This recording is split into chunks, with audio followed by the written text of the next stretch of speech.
Friday, August 1st, market analysis, Stan Ehrlich, and wow, I didn't expect such a huge break, but I expected a break, and I talked about that in great detail yesterday. So we have a bearish engulfing ER sell signal with a whopping downside follow through today. Exactly what I wanted in aces. How far down can it go? I cannot rule out a 50% retracement from the lows in April. I cannot even rule out a move all the way down toward the April lows. I don't have a downside objective at the moment, but I do see several places where it's likely to bounce off of. And depending upon circumstances, I'll obviously try to predict what, how much of a bounce and when and so on. But I'm outright bearish here. I know I said that on Tuesday because of bearish engulfings. Well, they got canceled on Wednesday. And then yesterday, Thursday, we had a big set of them again, even bigger, more profound, better, so on and so forth. And now we have the follow through, looking for a lot lower. In fact, the October lows are 2 months and a fraction away. So I think we're going to be going down during August and September. Next, here's the 1 minute chart. Nothing bullish about this. Bearish engulfing ER sell signal Tuesday and yesterday for the SPY. Now there's a gap on the QQQ and the SPY because they're closed at night. So that gap might be closed. That means we're going to go back up to the lows of yesterday. Maybe. I'm a little skeptical about this because we closed so much lower on the day. And frankly, a rally of give or take about 10, 11 points is what's needed in order to close the gap. I think this is going to be a breakaway gap to the downside, and breakaway gaps are the least likely gaps to get closed. So maybe this one won't get closed. And you got the 1 minute chart. And again, the 50% retracement minimum back to the highs we had in November, December, January. I expect to be tested. Looks like we're going Tierra del Fuego, heading south. So SPY 1 minute. Bearish engulfing yesterday, and the QQQ gap down, tested a support level, but it's not that profound. Nevertheless, all of the indexes did bounce off of some support level today very nicely, accurately. So again, I wouldn't be surprised if there's a little bit of a bounce, but I cannot tell you I expect it. It just wouldn't surprise me. In fact, I think there could be a lot more downside follow through immediately on Monday, but I'm not sure. I don't know. Next, we've got the QQQ 1 minute chart. Down you go. Now we've got the bearish engulfing ER sell signal yesterday in the NASDAQ futures and a big down move today to a support little zone. And that's where it bottomed out. But I wouldn't call this much of a bottom. All it did is bounce off of it, and then come up a little bit. I don't see anything particularly good about this, bullish about it. Next. We did not have a bearish engulfing on the YM. I did talk about potential double top, and today would be the downside breakout. Now, I haven't measured. I didn't expect this to come down quite so fast and so quick. So I'm going to do it right now. The little downside objective for the double top formation is not that big a deal, and we're already substantially into it, almost halfway. So I've got a minor objective of 42,750, but that is probably not going to be the bottom, except for maybe a few days. I'd be looking for a 50% retracement from the April lows to the highs we've seen so far. And remember, the YM never got close to making new historic highs, and therefore it's on the average for the last several months, most of this year, been weaker in general, longer term, than the SPY and the QQQ, the NASDAQ and the S&P. So you got to add a little bit more bearish unless the relationships change, which they could. Next, the YM 1 minute chart, looking pretty heavy. Yep. Next, Russell, no bearish engulfing, little double top, up against resistance, downside breakout. Yeah, we've got a little bit more to go. It's very much like the YM. Bounced off support for the today, got oversold slightly. A couple of these did get oversold slightly today, but not that much. And we're looking at the 1 minute chart for the Russell. Nothing much to say here. Now bonds. This is profoundly important. If I'm right, of course, and you've seen me be right for many months, depending upon the market and so on and so forth. Now, this one's doing great. We have had a very small head and shoulder bottom in the last few weeks. The first low was July 8th. The head of the formation oversold at a little bit of support. July 16th, and the last shoulder was just a week or so ago on July 24th. Now, the little neckline, and bring it over a little bit. There we go. That's more accurate. Was broken on Tuesday. Good. A setback right to the neckline. Classic Wednesday. Yesterday, a little doji, a little higher close, nothing to speak of, no violation of the head and shoulder bottom. The small one took only 2 weeks to form. And today, the market did test the neckline, turn around with a vengeance, and rally all the way back up to test the neckline for the bigger pattern, which is a 4-month head and shoulder bottom. The one that I just showed you. Here we go. Whoop, okay. This little one is the last shoulder of the bigger one, which has a head on the May 22nd date. And the first shoulder is kind of a double little low. The lowest one was on April 9th. So we are now already up to the neckline for the bigger pattern. The bigger pattern has a minimum upside objective of 122 plus, close to 123. And this is an iffy breakout. It's not really very good breakout. It closed right smack dab on the neckline. So we could easily pull back down a little bit. I love the fact that it's also bullish engulfing. Unfortunately, we were not oversold, so therefore it's not green. But wow, the small pattern for a couple of weeks, just this last July, is now working fantastically and already about 3/4 of the way to its minimum objective, which I've been talking about around, 116.20, 116.19. But if that is reached, especially if it closes close to it, then you have the breakout of the bigger pattern. 10-year notes are going to do just about the same thing. I passed it up. Here we go. No head and shoulder, but breaking bear trend lines, breaking above resistance areas, almost making new highs since April. Looking awful good, except a little retracement, a little bit of a dip wouldn't hurt. Crude. Like what I see. Got overbought yesterday. I mentioned that. Pulling back to a little support. I've got to basically be bearish because of this huge bearish engulfing. June 23. Love it. Just a moment, please.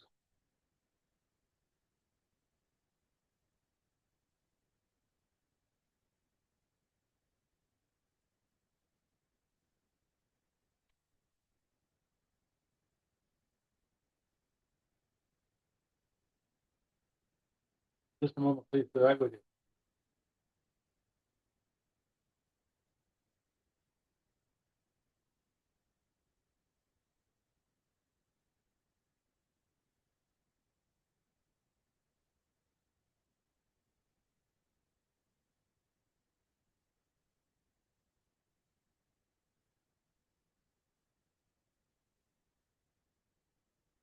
Okay.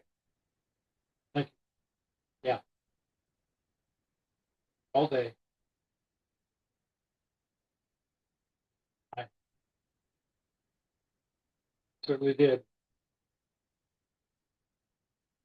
Okay. Repeat what I told the other lady. Okay, good. I'll repeat it.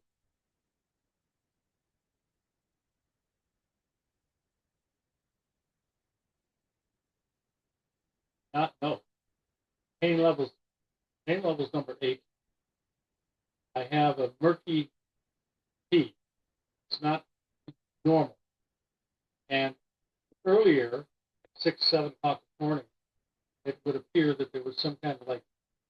surface or spit, something ribbony, like a ribbon material that I had keyed out, kind of scared me.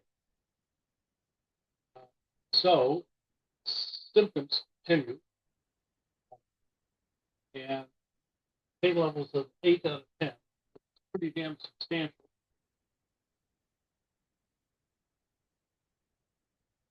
But I'm going. I have little or no pain, but there's a minor when no, I have to still think it's my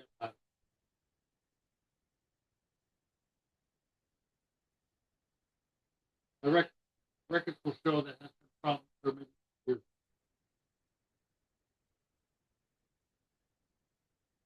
No, still find otherwise so far. Didn't have urinary infection here.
They didn't say that you were listening in on.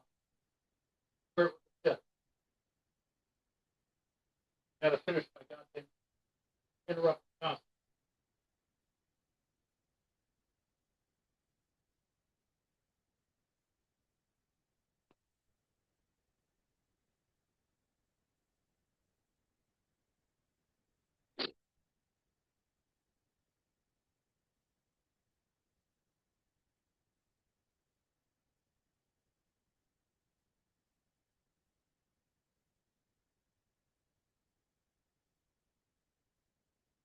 Sorry about that little break. So, sorry about that little break. Here we go. We've got crude oil overbought, dipping back. The big signal here on June 23 keeps me bearish at this point. So I think the little rally rebound, although it took longer than normal, a little over a month, is over. And I wouldn't be surprised to see it test the lows and come back to the support area at 62.86 or lower. Natural gas, the head and shoulder top here has been working great. We had a new low for the move down yesterday. Today was a doji inside day, nothing particularly important. Looking for 1.1 on the downside because of a complex head and shoulder top that is working great since the middle of June. Next, when we got a bearish engulfing ER sell signal in the last shoulder high, almost as good as you get. Next, heating oil, downside breakout. I think this is going to be what the crude chart's going to look like. Failure to hold support on a break and coming down some more. This is just doing it a little bit quicker. Oops, sorry. And next, we got gold. A little bounce back today, out of support yesterday's break, came into a support range. Not oversold, too bad. I would have liked it a little bit more for a bounce, but we got the bounce anyway. So we are between a rock and a hard spot. We got to close below 33.08 in order to get a downside breakout, and you got to close pretty much above 35.36 for an upside breakout. Right now, sideways trading range. Silver oversold now, favoring as a result a little rally soon, but it could come down a little bit more to test the support level, which would be about 36.07-ish. Basically, I can expect a little bit more weakness and then a slight bounce. Other than that, there could be another pattern building here, which is way too soon to say. Probably about a couple, 3 weeks too soon. So I'm gonna wait. Next, platinum. Huge break yesterday, big outside down day, a little bit more follow through at the low of the day being a new low, but a slightly higher close. But yesterday oversold, today a little more oversold. So we can bounce back up a little bit, but not much. I'm looking for lower levels. The first significant support level appears to be about 1250. And another bigger one, more recent, is way, way down here at about 1090. Next, we had a huge bearish engulfing sell signal in copper yesterday, an ER red bar. That rhymed, ER red bar. So I think we're going to even go lower, and today we did go a little bit lower, but I'm talking lower than today's low. But there's another support level at 4.15-ish. So I think that's going to be tested very quickly, even though we're currently oversold, and we did gap down, so don't forget about the gap. Sooner or later, we should be coming back up to the low of yesterday, and then down again. Next, grain markets. Boy, there's not much hope here. Grains do not seem to be working, except for soybean oil, and I'm seriously considering that we might be in jeopardy. So far, so good, though. Soybeans, new low since early April.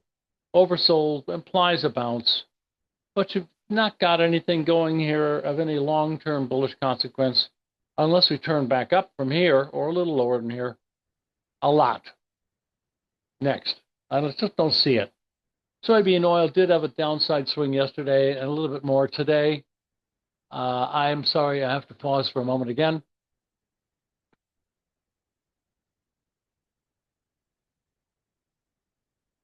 Hello? Yep.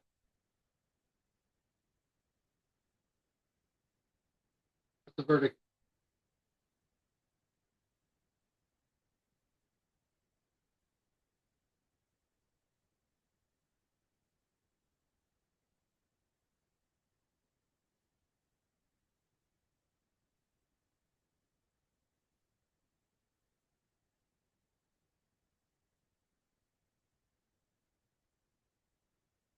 Oh, this is going to be available at Rayleigh's, right?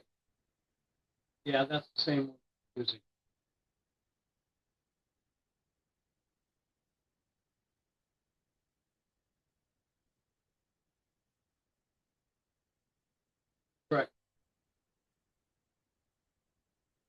We'll call them in an hour or two and see if they can push it. Good.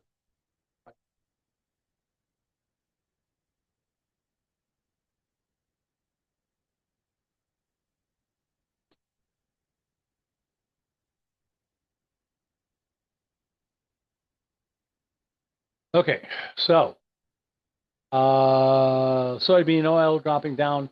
Now this doesn't kill the bullish formation, which has a minimum upside objective of 62.62. And it did break out very classically on June 16th. Test support, rallied to new high ground, got a little overbought in a resistance area, and just yesterday and today pulled back, medium-sized amount fairly quickly. New lows for about a week and a half. Nothing super important. So I'm still bullish, looking for a turn back up soon. Next, soybean meal got oversold, rallied today, but I don't have much faith in this rally. Maybe up to 275, maybe even 281. At the moment, I really doubt that we're going to go all the way back up to 298 to test major resistance. Next, same kind of commentary in general with corn. There's too many levels above the market to stop rallies. So we really have to start closing above some significant rally highs in the last month or two in order to get something longer term bullish to develop, or some kind of a bullish bottom formation, which we don't have.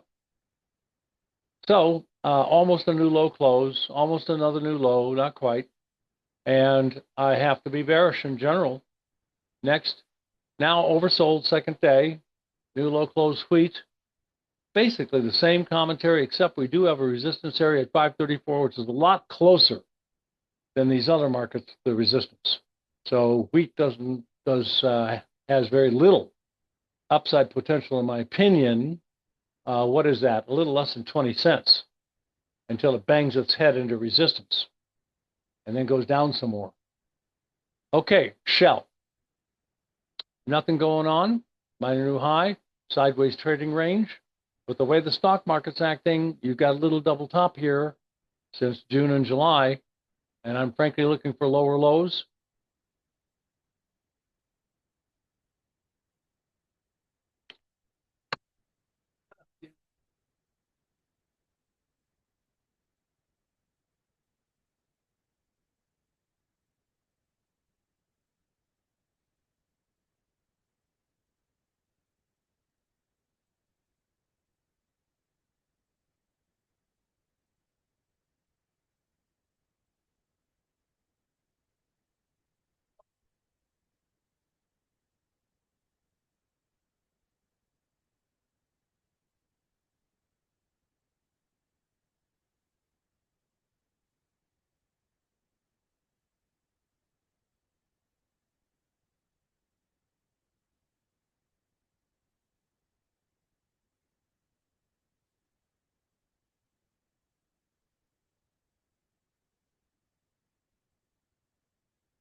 So we're looking at Shell sideways, probably a little double top. Overall market looks like it's going to go down more, so I think this is going to get pulled down with it. I think if it closes below the lows for this week, that probably is the start of the break. How much of a break? More likely than not to a minimum 6960, 69.6, but I can't rule out a gap closure down at 66.6. There's also a gap way down here. And because I'm so bearish basically on the stock indexes, I can't rule that one out either. And that's 63.40. And we're looking at a very big bearish engulfing in Apple that got today oversold already. Now, because it's an outside down day, bearish engulfing candlestick, it would have turned red if we had been overbought like we were at the beginning of this decline, July 7th. And the high on July 7th is the highest high for that rally, which now we have made new lows. So at a very bare minimum, I've been talking 198 to probably 193. And for Apple, I wouldn't rule out a move all the way down to 170. Next, we have a close right smack dab at the bottom of the pennant formation after putting a little dent in the bottom. So we cracked it a little bit. I think it's going to get broken, closing below the bottom of the pennant probably Monday. There are no gaps to go back up and close. That gap closure was just perfect. Just a few days ago. Classic textbook. Now we're starting to make lower lows. Looking for lower levels. Minimum test of 281.15. Probably, I can't rule out 242.5 to close the gap way down here. Remember, that gap was way back in April. But you don't forget about them until they're ancient. Next, big bearish NVIDIA engulfing ER sell signal at the high of the move yesterday, and a big move down today to test the bull trend line. Now, it did bounce off of it, and it's so-so bounce off of it. I don't think that's going to hold. I think we're going to see lower lows, and very soon, next week. And we're back to the E-mini. You guys have a great weekend and profitable trading to you.